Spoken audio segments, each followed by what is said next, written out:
এই রোজার বেলায় আল্লাহ বলেন, আমি শুধু ঘোষণা দেই নাই, আমি মহর্ষির বানিয়ে লিখিত আকারে দিলাম, রোজা তোমাদের জন্য ফরজ। কুতিবা আলাইকুমুস সিয়াম কামা কুতিবা আলাল লাযীনা মিন ক্বাবলিকুম।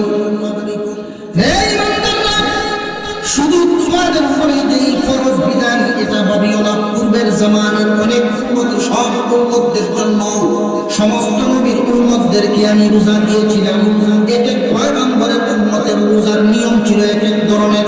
তোমাদের নিয়ম যেভাবে দেওয়া আছে, তোমরা ফরজ বিধান পালন করো।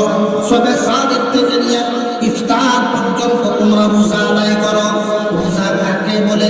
দুইটা জিনিস থেকে বিরত থাকার নামই হলো রোজা। শাহওয়াত, যৌন চাহিদা নিবারণ করবা না, যৌন চাহিদা মেটানোর থেকে দূরে থাকবা। দুই নাম্বার, খাদ্য খাওয়ার থেকে নিজেকে দূরে রাখবা।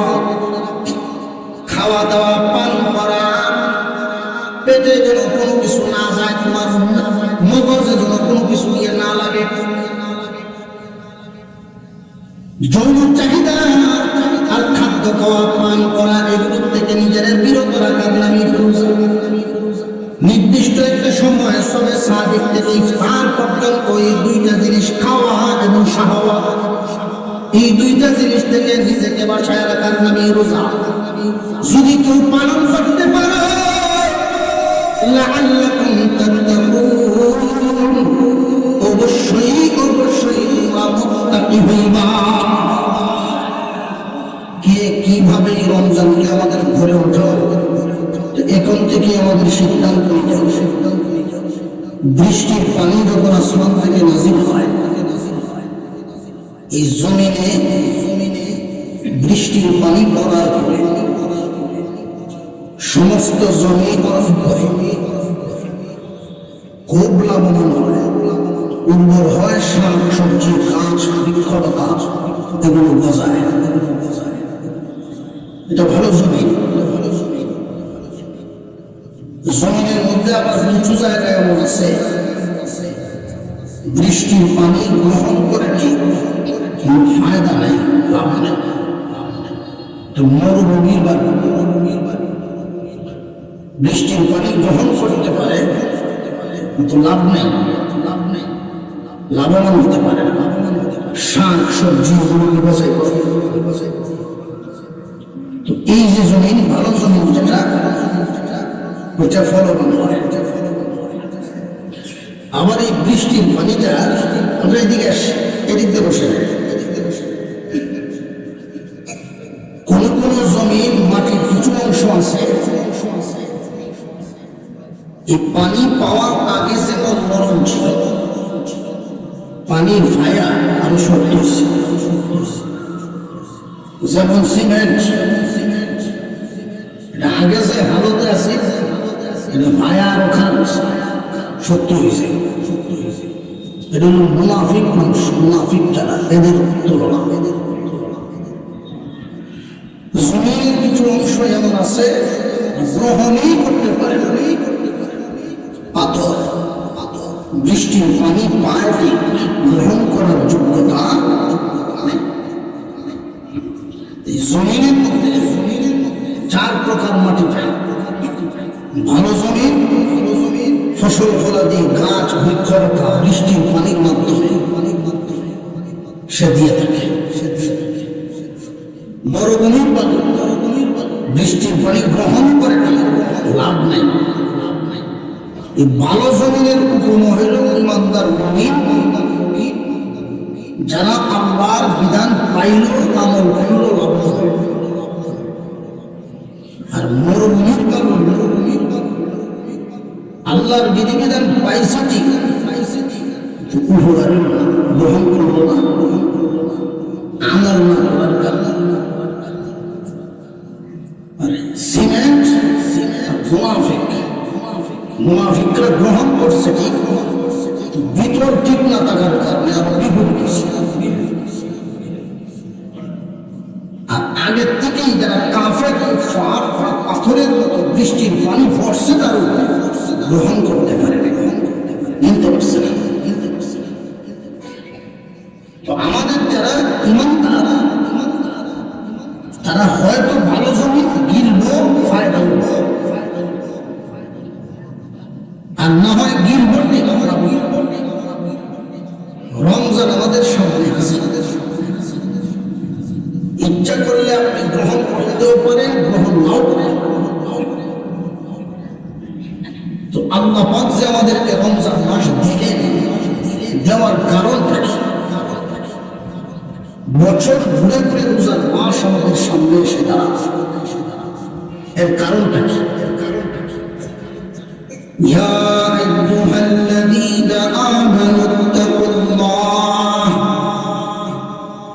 হাক্কা তুকাতিহি ওয়া লা তামুতুন্না ইল্লা ওয়া আনতুম মুসলিমুন। হে ঈমানদারেরা, তোমরা আল্লাহকে ভয় করার মতো ভয় করো, ভয় করো, ভয় করার মতো ভয় করো। খাঁটি মুসলমান, গুনাহমুক্ত মুসলমান না হইয়া হইল না, কারণ মরণ যে লাগবো এতে কোন সন্দেহ আওয়াজে বোঝা সম্ভব আছে? মরার মাসলায় সব একমত, এর কোনো দ্বিমত নাই, মরতে হবে এই কথায় সবাই একমত। আল্লাহ বলেন মরবাটি পরিষ্কার পরিচ্ছন্ন হইয়া হইল, গুনাহ নামক ময়লা নিয়ে হইল। এই মানুষগুলোকে আল্লাহ বড় আদর করে বানাইছে, প্রত্যেকটা মানুষের জন্য আল্লাহ জান্নাত বানায় রাখছেন, জান্নাত দেওয়ার জন্য। কিন্তু সবাই তো আর জান্নাতে যাবে না। আল্লাহ ঘোষণা দিয়েছেন যারা ঈমান এবং নেক আমল নিয়ে আসবে তারা যায় রইল জান্নাত। আর যারা ঈমান আনবে না, নেক আমল করবে না,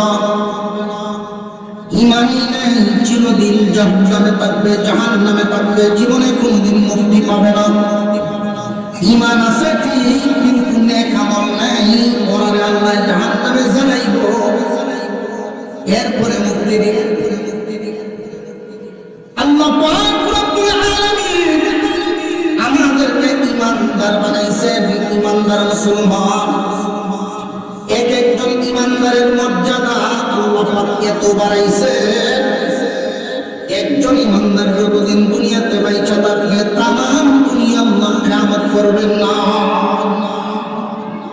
কিয়ামত হবে না। একজন মুসলমান যতদিন জিন্দা থাকবে, ঈমানদারের এত দাম আল্লাহ পাক রব্বুল আলামিন ঈমানদারদের জন্য প্রতি বছর ঘুরে ঘুরে রমজান মাস হাজির করেন। কারণ কি? আল্লাহ চান না কোনো ঈমানদার যেন গুনাহ নামক ময়লা লইয়া দুনিয়া চায়। আল্লাহ চাওয়া হইল ঈমানদারেরা রে, জাহান্নাম তো তোমরা লেগিন বানাই নাই, তোমাদের জন্য জাহান্নাম বানাই নাই, জাহান্নাম বানাইছি কাফেরদের জন্য। তোমরা পরিষ্কার হয়ে দুনিয়া থেকে আসো, গুনাহ নামক ময়লা সাফ করে আসো, আমি তোমাদেরকে যেন সরাসরি জান্নাত দিবার পারি। আমি আল্লাহ কেউ কোনো আত্মীয় না, আমি কেউ কোনো সম্পর্কের সম্পর্কিত না, আমি মালিক, তোমরা গোলাম।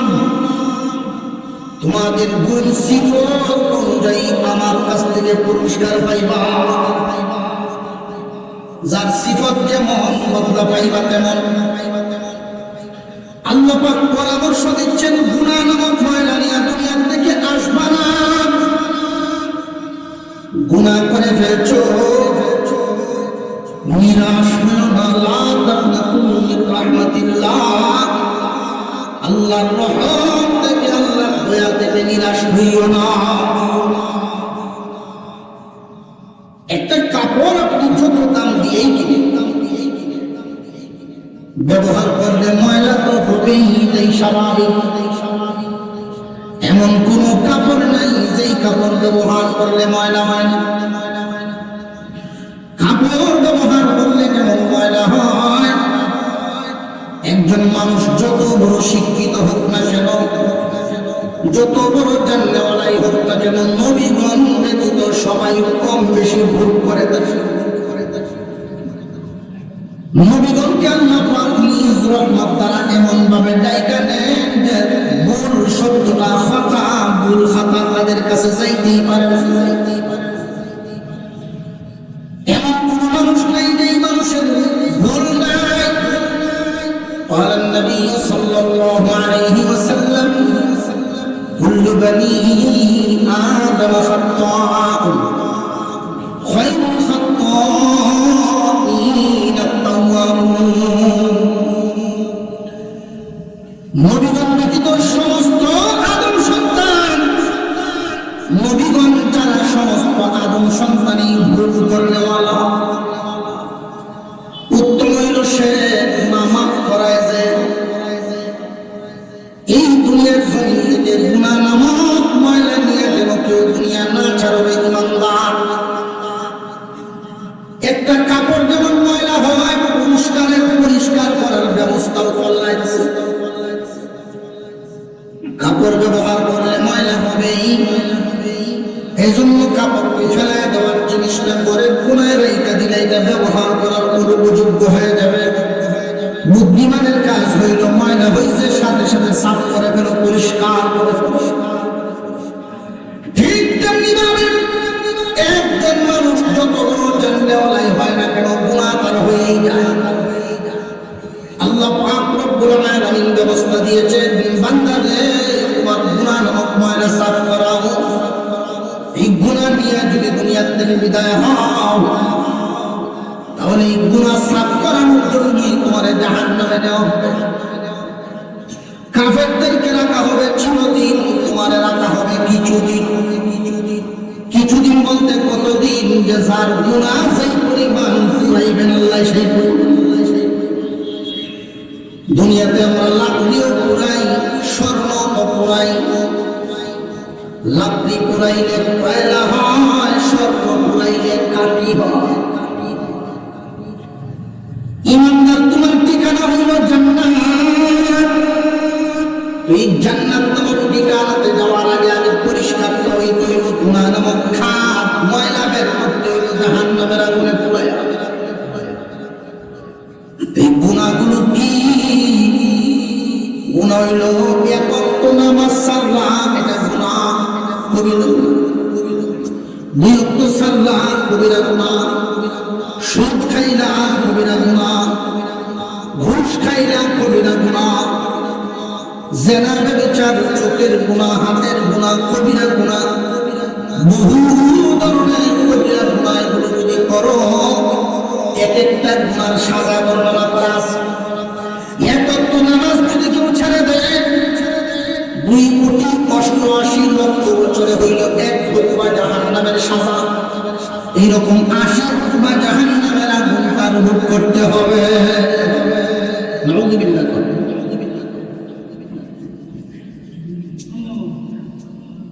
একটা কাপড় যদি কিছু ময়লা হয়, মানুষের শরীরে সামান্য দুলা পানি দিচ্ছে, এমনি পানির ডুব দিলেই শেষ।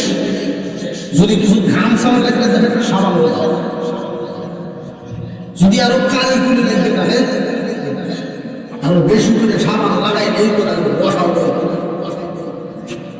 গুনাহ করার কারণে মানুষের দিন ময়লাকৃত হয়। আল্লাহ পাক চান না কোনো বান্দা বান্দিকে গুনাহ সহ দুনিয়া থেকে বিদায় দিতে। এই জন্য আল্লাহ প্রতি বছর ঘুরায় ঘুরায় রমজান মাস আমাদের সামনে হাজির করে। আর জোরে বল সুবহানাল্লাহ।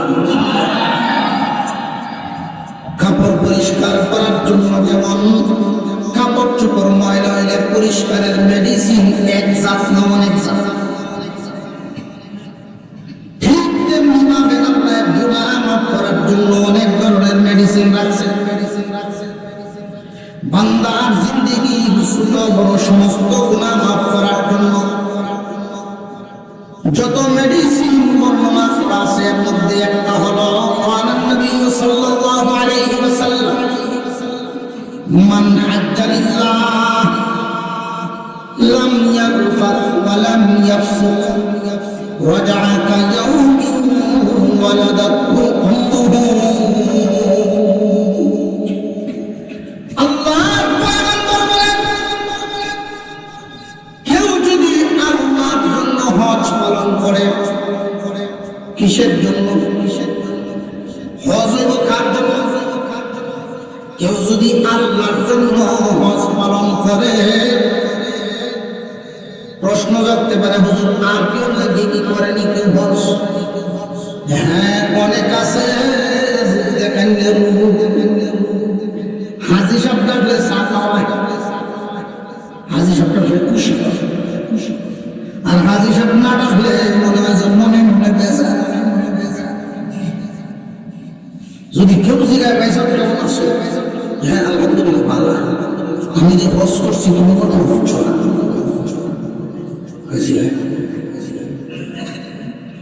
বোঝা গেল হাজি সাহেব ডাকছে না খুশি কোন মেহমান আইলে সুন্দর বানিয়ে দিস গতবার জেগেছিলাম গতবার আগের বার একটা দিস বোঝা গেল কষ্ট হচ্ছে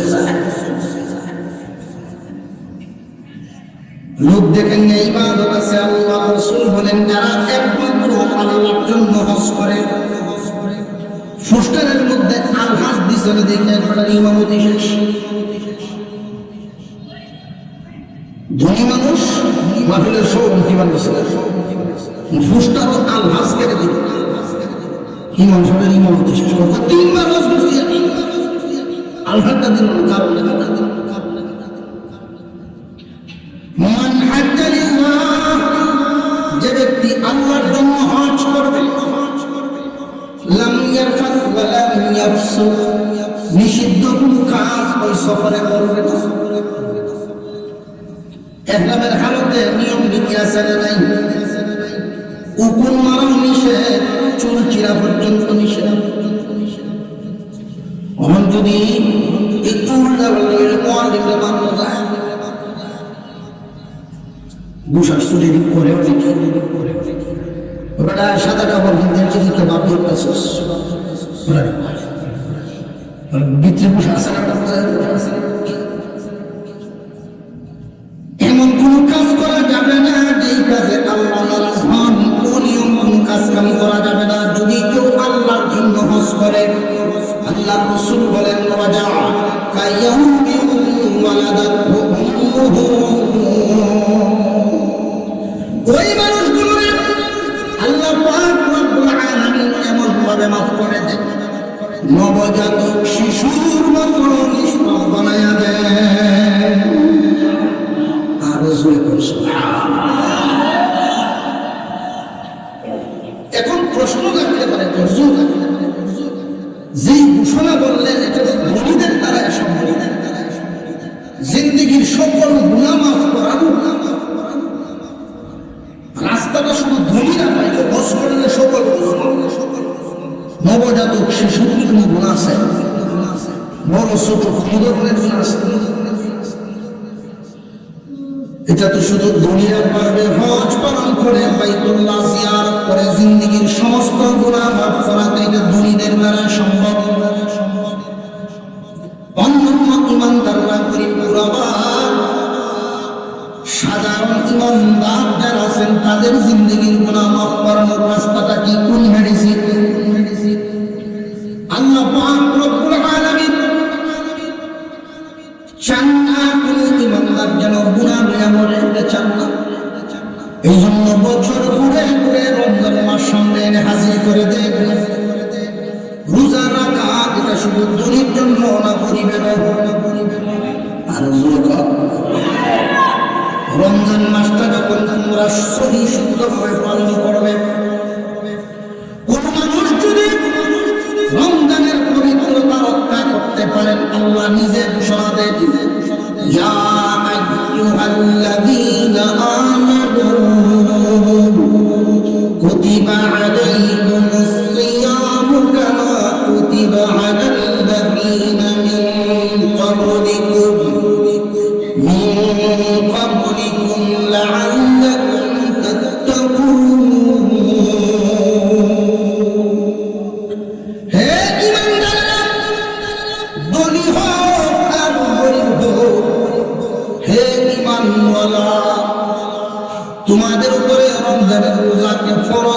মহিলা ইয়া আইয়ুহাল্লাযীনা আমানু কুতিবা আলাইকুমুস সিয়াম, তোমাদের উপরে সিয়ামকে ফরজ করলাম। সিয়ামকে ফরজ করলাম বলতে গিয়ে কুতিবা বলেছেন, ফরিজা বলেন নাই। ফরজ করার কথাটা ফরিজা বললেও হয়তো তিনি কুতিবা কেন বললেন? শুধু মৌখিকভাবে ঘোষণা দেওয়া হইল এক প্রকার, আর কাগজে পত্রে লিখে দেওয়া আরেক। কেউ যদি কাগজপত্র জায়গা জমি মৌখিকভাবে ঘোষণা দিল, আল্লাহ ঘোষণাই তো যথেষ্ট। কিন্তু এই রোজার বেলায় আল্লাহ বলেন, আমি শুধু ঘোষণা দিই নাই, আমি মোহর শিল মারিয়া লিখিত আকারে দিলাম, রোজা তোমাদের জন্য ফরজ। কুতিবা আলাইকুমুস সিয়াম কামা কুতিবা আলাল্লাযীনা মিন ক্বাবলিকুম। হে ঈমানদাররা, শুধু তোমাদের উপরে এই ফরজ বিধান এটা ভাবিও না, পূর্বের জামানার অনেক উম্মত, সব উম্মতদের জন্য, সমস্ত নবীর উম্মতদেরকে আমি রোজা দিয়েছিলাম। এক এক পয়গম্বরের উম্মতের রোজার নিয়ম ছিল এক এক ধরনের। তোমাদের নিয়ম যেভাবে দেওয়া আছে, তোমরা ফরজ বিধান পালন করো। সবে সাদিক থেকে নিয়ে ইফতার পর্যন্ত তোমরা রোজা আদায় করো। রোজা কাকে বলে? দুইটা জিনিস থেকে বিরত থাকার নামই হলো রোজা। শাহওয়াত, যৌন চাহিদা নিবারণ করবা না, যৌন চাহিদা মেটানো থেকে দূরে থাকবা। 2 নাম্বার, খাদ্য খাওয়ার থেকে নিজেকে দূরে রাখবা। খাওয়া দাওয়া পান করা, পেটে যেন কোনো কিছু না যায়, তোমার মগজে যেন কোনো কিছু নিয়ে না লাগে। যৌন চাহিদা আর খাদ্য খাওয়া পান করা, এগুলোর থেকে নিজেরা বিরত রাখার নামই রোজা। নির্দিষ্ট একটা সময় সবে সাদিক থেকে ইফতার পর্যন্ত এই দুইটা জিনিস, খাওয়া এবং শাহওয়াত, এই দুইটা জিনিস থেকে নিজেকে বাঁচায় রাখার নামই রোজা। যদি কেউ পালন করতে পারো, লাআল্লাকুম তাত্তাকুন, অবশ্যই তোমরা মুত্তাকি হইবা। মুত্তাকির একটা অর্থ হল গুনাহমুক্ত হওয়া।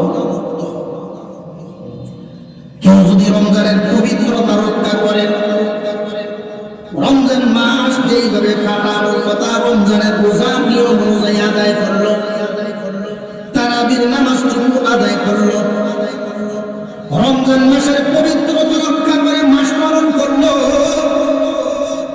পরের দিন ঈদগাহের ঈদের জামাতে গিয়ে শামিল হয়। আল্লাহ পাক রব্বুল আলামিন ফেরেশতাদেরকে ডাক দিয়ে বলেন, রে ফেরেশতারা, কোন শ্রমিক, কোন কর্মচারী যদি মালিকের ডিউটি পরিপূর্ণ আদায় করে, মালিকের কি করা উচিত? হে ফেরেশতারা, কোন শ্রমিক যদি তার মালিকের ডিউটি পরিপূর্ণ আদায় করে, বলো তো দেখি মালিকের উচিত কি? যে মালিকের উচিত হলো পরিপূর্ণ বদলা আদায় করা। এবার আল্লাহ জিজ্ঞাসা করেন, ফেরেশতারা রে, আমি আল্লাহর চাইতে কোন ভালো মালিক আছে? সুবহানাল্লাহ। আমার চাইতে কোন ভালো মালিক কি কেউ আছে রে? না, আপনার চাইতে কোন ভালো মালিক নেই। যারা আমার হুকুম পালন করেছে, এই রমজান মাসের হক আদায় করলো, এদের উত্তম বদলা, উত্তম জাযা আমি আল্লাহ দিব। তোমরা সাক্ষী থাকো, আমি এদেরকে নবজাতক শিশুর মতো মুক্ত বানাইয়া দিলাম। শুধু ধনীদের জন্য গোলামুক্তি হওয়ার রাস্তা, মেডিসিন না, সবার জন্য আছে। রমজান মাস সামনে হাজির, রমজান মাসকে কেমনে গ্রহণ করবেন তার ব্যক্তিগত ব্যাপার। রমজান মাস যে যেমনি পারেন তেমনি করে উঠান, এখন থেকে ইচ্ছা পোষণ করেন, রমজানের পবিত্রতা আমি রক্ষা করব। লাআল্লাকুম তাত্তাকুন, তোমরা মুত্তাকি হতে পারবা। মুত্তাকির 1 নাম্বার অর্থ গুনাহমুক্ত হওয়া। 2 নাম্বার অর্থ হলো মানুষকে আল্লাহ রোগ মুক্ত করবেন। এখানে মেডিকেল সায়েন্সের একটা কথা আপনাদেরকে শোনায়, ডাক্তারদের তথ্য। আমরা যে প্রতিদিন খাদ্য খাই, আজকের মাহফিলের সম্মানিত সভাপতি সাহেব হাজির মহিলা, আলহামদুলিল্লাহ, প্রতিদিন যে খাবার খাই, খাবার মুখে হজম করার জন্য শুধু আমরা যে খাইয়া পেটে দিলাম এতেই হজম হয় না। এই খাদ্যগুলো খাওয়ার জন্য আর একজন প্রাণী আল্লাহ আমাদের পেটের ভিতরে বানায় রাখছে। ওইগুলো দিয়ে খাদ্য খায়, খায়া ছাড়ে, পায়খানা যাবে। আমরা খাইব, এরপরে তারা খাইব। রোজা রাখার কারণে যখন খাদ্য খাওয়া পান করা বন্ধ, তারা আমরা মতো বডিওয়ালা না ওষুধ এতক্ষণ সময় অপেক্ষা করবে, সর্বোচ্চ 4 ঘন্টা সময় তারা না খায় থাকতে পারে, 4 ঘন্টা বেশি থাকতে পারে। তখন সে কি খাইবে? আপনার আমার শরীরে বিভিন্ন কোষ আছে, ভাগ আছে, ওইগুলোতে যে সমস্ত রোগ জীবাণু জমা আছে, এই রোগগুলো তারা খায়। কথা বুঝে আসতেছে?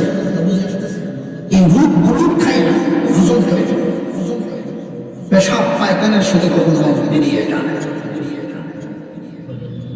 আল্লাহ পাক রব্বুল আলামিন রোজাকে আমাদের জন্য নিয়ামত হিসেবে দিয়েছে। তোমরা শুধু শারীরিক, তোমাদের শুধু আত্মা গুনাহ থেকে পবিত্র হবে, দেহ রূপ থেকে পবিত্র হবে। তো আত্মা যেন পরিপূর্ণ পবিত্রতা লাভ করতে পারে, বডিও যেন পরিপূর্ণ গুনাহ থেকে লাভ করতে পারে, রূপ থেকে বাঁচতে পারে, তোমরা খুব খেয়াল করে রোজার হক আদায়। আর রোজার হক যদি আদায় করতে পারি আমরা, আল্লাহর রাসূল হাদিসের মধ্যে বলেন, قال النبي صلى الله عليه وسلم الصيام جنة, রোজা হইল ডাল স্বরূপ, রোজা ডালের মতো। আল্লাহর পয়গম্বর রমজানের রোজাকে ডালের মতো বললেন, কারণ কি? ডালের সাথে তুলনা দেওয়ার কারণটা যাদের সামনে নবীজি বর্ণনা করতেছিলেন, আল্লাহ রাসূলের সাহাবী, মক্কা মদিনার মানুষ। আজ থেকে 1000 বছর আগে, তখনকার সময়ে মানুষ যে যুদ্ধের ময়দানে যাইতে ডাল আর তরবারি বর্ষায় মাধ্যমে যুদ্ধের ময়দানে মানুষ এগুলো নিয়ে যুদ্ধ করতেন, ডাল তরবারি নিয়ে। আল্লাহ রাসূল ডাল স্বরূপ বললেন এই কারণেই, যুদ্ধের ময়দানে শত্রুর বিপক্ষে, শত্রুর মোকাবেলায় যার ডালটা যত মজবুত, তার নিরাপত্তাটাও তত মজবুত। বুঝে আসতেছে?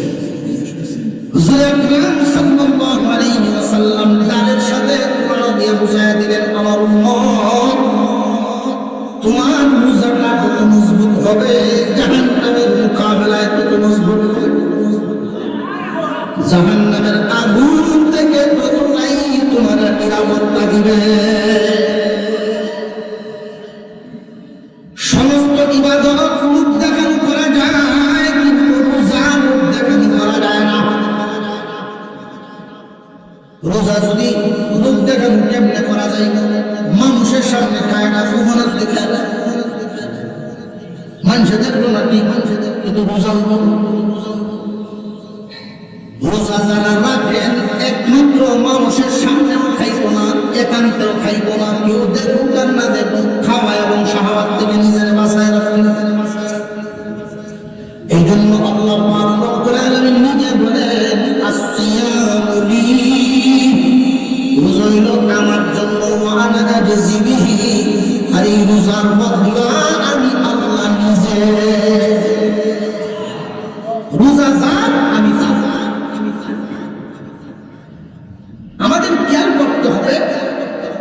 আল্লাহ রাসূলকে বললেন ডাল শুরু, যার ডালটা যখন মজবুত, শত্রুর মোকাবেলায় তার নিরাপত্তাটাও তত মজবুত, যার রোজাটা যত মজবুত, জাহান্নামের আগুনের মোকাবেলায় তার নিরাপত্তাও তত মজবুত।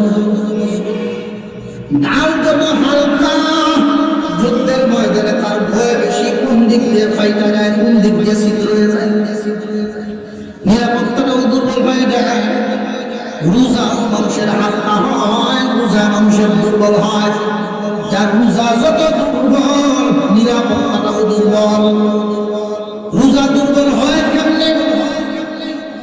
রোজা রাখা অবস্থায় একজন মানুষ মিথ্যা কথা বলল, রোজা রেখে মিথ্যা বলল, একটা ছিদ্র হয়ে গেল। রোজা রেখে সুবল করে বলল, ছিদ্র হয়ে গেল। রোজা রাখা অবস্থায় মানুষের সাথে চুরি করল, এমন আছে না? রোজা রাখা অবস্থায় অশ্লীল কথাবার্তা বলার কারণে তার রোজাটা হালকা হয়, চুরির কারণে হালকা হয়, মিথ্যা বলার কারণে হালকা হয়। সারাদিন মানুষ দেখবে রোজা রাখা অবস্থায় এমন কথা বলা যাবে না। কেউ যদি তোমাকে গালি দেয়, তুমি বলবা আমি রোজাদার। তুমিও যদি দিয়ে দাও, তোমার এই ঢালটা, রোজা নামক যে ঢালটা, এটা ছিদ্র হয়ে যাবে। তুমি যদি অশ্লীল কথাবার্তা রোজা রাখার পরেও বলতে না, তাহলে রোজা রাখা তোমার কতটুকু কন্ট্রোল হইল করে। আসরের পরে মুরগির হোক, মুসলিম হোক, গরু ঢেলে ধরে মানুষ তো মানুষেরা তো হারে মুরগা মুরগি কোন পছন্দ মুসলিম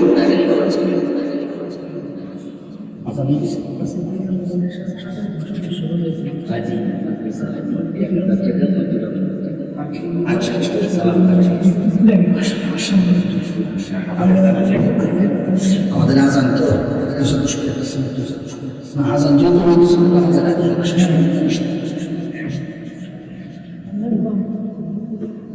রোজা রাখলাম সারাদিন আল্লাহর ইবাদত, হারাম খায় না, হারাম ইফতার করতাম, হারাম না হারাম মনে থাকবে। এগুলো মাছ মারার দেশে 10 মিনিটের ভিতরে সুফল তো একজনের জায়গায় কি ব্যাপারে মাত্র গেলে হুনিয়া গেলে এড়াইলে মাছ তো দেখা যাবে লাইলে শেষ সেই রকমের কিস্তা নাই যে বড় জাল আছে কি সেই দিকে অন্য জাল তুলে আসছে। রোজার মাস সংযমের মাস, আত্মা শুদ্ধির মাস, ভুল থেকে নিজেকে ফিরায় রাখার মাস। একটা তাত্ত্বিক কথা আপনাদেরকে শোনায় দিই। আমাদের ভিতরের একটা যোগ্যতা আছে যেটা প্রকাশ করতে পারি না। আমরা মনে করি শয়তানের দোকায় ভুল করতেছি, গুনাহ করতেছি, বেহালালি করতেছি, নামাজ ছাড়তেছি। আল্লাহ পাক রমজানের পূজার মাধ্যমে তোমাকে আঙ্গুল দিয়া দেখায় দিয়েছেন যে বান্দা তোর ভিতরে শক্তি আছে, তুই চেষ্টা করলে পারবে। আমার আদেশ মানার যোগ্যতা তোর ভিতরে আছে, আল্লাহ আঙ্গুল দিয়ে বুঝায় দিয়েছেন। এই তাত্ত্বিক কথাটা বলে আমরা অন্যদিকে যাব।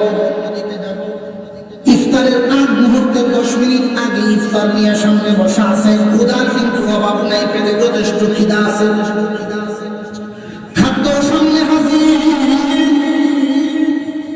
কিন্তু সময় না হওয়ার কারণে খাদ্য মুখে দেয় না। পেটের ভিতরে ক্ষুধা, খাদ্য সামনে হাজির, এরপরেও তুমি খাও না, কিন্তু সময়ের কারণে আল্লাহর হুকুম নাই। আল্লাহর হুকুম হইল 10 মিনিট পরে খাইবা, আগে খাওয়ার হুকুম নাই। যেহেতু এই 10 মিনিট আধা ঘন্টা নিজের খাওয়ার থেকে বাঁচায় রাখতে পারতেছ, হারাম খাওয়ার থেকে বাঁচায় রাখার যোগ্যতা তোমার ভিতরে আছে। তোমার হালাল বিবি পরের মধ্যে আছে, আল্লাহর হুকুম রোজা রাখা অবস্থায় বিবির কাছে যাইতে পারবা না। যেহেতু আল্লাহর হুকুম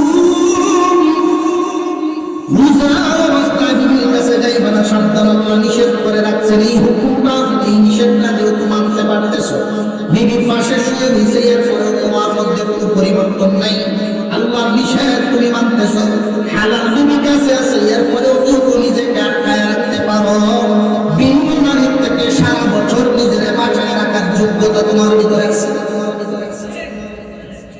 আল্লাহ পাক তোমাকে বুঝাই দিলেন, বান্দা তোমার ভিতরে আমার হুকুম মানার যোগ্যতা আছে, শুধু অনিচ্ছার কারণে নিজের ইচ্ছা শক্তিটাকে মজবুত করো, আমি আল্লাহ তোমাকে আমার রাস্তায় চলা সহজ করে দিব। মানুষ এই রমজান মাসে ইচ্ছা করে একটা অভ্যাস পরিবর্তন করতে পারে, একটা অভ্যাস বলতে পারে। কেউ যদি ইচ্ছা করেন যে 5 ওয়াক্ত নামাজ, সুন্নাত না ফরজ, 5 ওয়াক্ত নামাজ পড়া,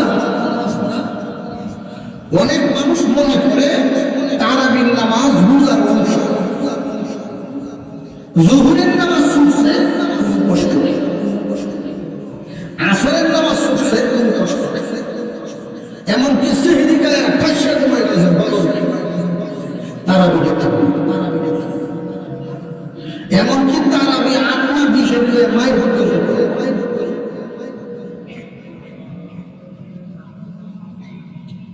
মসজিদে গিয়ে শুনছে জুমার ক্ষেত্রে আলোচনা হইতেছে, প্রত্যেক সময় হচ্ছে খালি মাথায় নামাজ পড়লে যে গুণ সব পাওয়া যায়, ফাঁক দিয়ে পড়লে 70 গুণ সব বেশি। জুমার নামাজ আরম্ভ হইল, বাড়ি 2000 টাকা কাপড় নিয়ে ঘর দিবার কোনো সময় নেই, বন্ধু ফেলে দিচ্ছে 70 গুণ সব হয়ে যায়।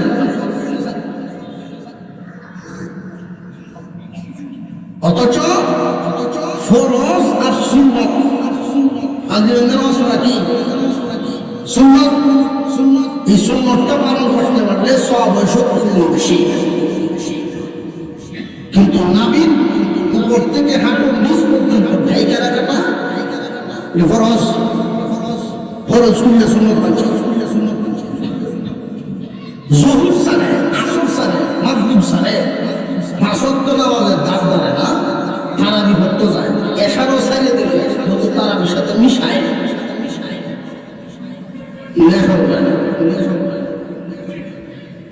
সাবধান। 1 ওয়াক্ত নামাজ ছেড়ে দিলে 2,88,00,000 বছরে 1 ওয়াক্ত, এরকম 80 জাহান্নামের সাজা ভোগ করতে হবে এই 1 ওয়াক্ত নামাজ ছাড়ার যে ময়লাটা, গুনার ময়লাটা, এটা সাফ করার জন্য। স্বর্ণের খাত আগুনে পুরায় বের করা হয় দুনিয়ায়, ইমানদারের গুনাহ আল্লাহ জাহান্নামের আগুনে পুরায় পুরায়। ইমানদারের ঠিকানা হইল জান্নাত, জাহান্নামে নেবেন কেন? গুনাহ নামক ময়লা সাফ করার জন্য। একটা মিথ্যা কথা বললেন 60,000 বছর জাহান্নামের আগুনে পুরাইতে হবে, এই এক মিথ্যা কথার গুনাহ ময়লা সাফ করতে হবে। বুঝে শুনে দুনিয়া, আল্লাহ পাক এই রমজান